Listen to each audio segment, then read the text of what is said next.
In the Gospel of Matthew chapter 3 and verse number 7, John the Baptist exhorted the people of his day, especially the religious people, to flee from the wrath to come. Turn from your sin, get right with God, and flee to Christ, flee from the wrath to come, and come to God for mercy and for salvation. And yet, just in his day, as it is in our day, many people are very, very complacent. Whenever the Titanic was sinking, of course an evacuation was called for. The ship had struck an iceberg, a 300-foot gash had been ripped into the side of the ship, 5 watertight compartments were filling with water, the ship was starting to elevate into the ocean, and it was going to sink within just 2 or maybe even 3 hours. And so an evacuation was called for. And someday we will have to leave this world of ours. We will have to evacuate this world. We will have to leave this scene of time. Our souls will exit our bodies and we'll be in the great eternity. But before that evacuation, there has to come a time in our lives whenever we evacuate and we leave our sin and we turn around from the life that we've been living and we're converted and we leave the broad road and we come to the cross and we enter in through that wicket gate, through that narrow gate, and we come to the cross and we enter into the narrow way that leads to heaven and leads to home. And yet, as that great ship was sinking, so many people had believed the lie that it was unsinkable.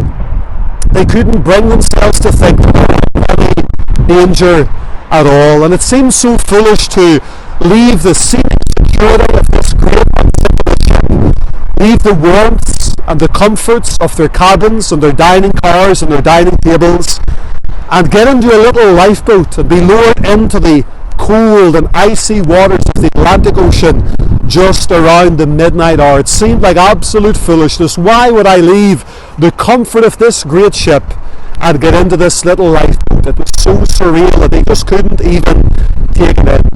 And even so, the Apostle Paul spoke about the preaching of the cross. He said the preaching of the cross is to them that perish foolishness. But unto us that are saved, it's the power of God. Some of you might have read Pilgrim's Progress. Pilgrim read the book of God, read about the city of destruction, that the city was doomed and it was going to be damned and destroyed. And so he left it with a burden on his back, and he came at last looking for that wicket gate so that he might enter into the way that leads to the celestial city. People thought, Pilgrim, you're foolish. Why would you leave a city like this with all of its warmth, with all of its friends, companions and comforts, and carry that burden and go looking for that wicket gate and then enter into a narrow way, a hard and difficult way, looking for a city that we cannot even see? It seems like foolishness. Maybe as you listen on, you say, well, I don't believe in this born again stuff. I don't go in for salvation. Why would I change my life? I'm a good person. I don't do anybody any harm. I'm happy. I'm comfortable. I have my church. I have my religion. I'm sure we're all going to heaven someday. Why would I go into a little lifeboat? Why would I turn to God at this late hour in my life? Or maybe you are, in a sense, under a little bit of conviction of sin.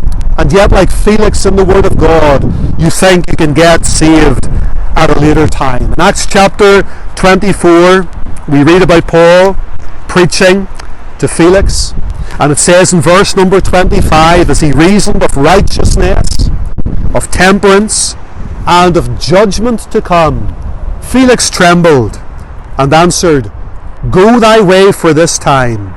When I have a more convenient season, I will call for thee. And maybe as you hear about judgment, hell and the afterlife, and the justice and the righteousness and even the anger of God against your sin, you tremble. That troubles you. And you realize, I need to get right with God sometime, but not today. When I have a more convenient season, I will call for thee. And on the Titanic, many halted, many waited, many lingered, many were lost because of that, because they felt they had a more convenient season to get onto a lifeboat maybe some other time. Come now. This world is sinking fast in judgment. Come to Christ now. Take the warning seriously. Don't be complacent, but get right with God today.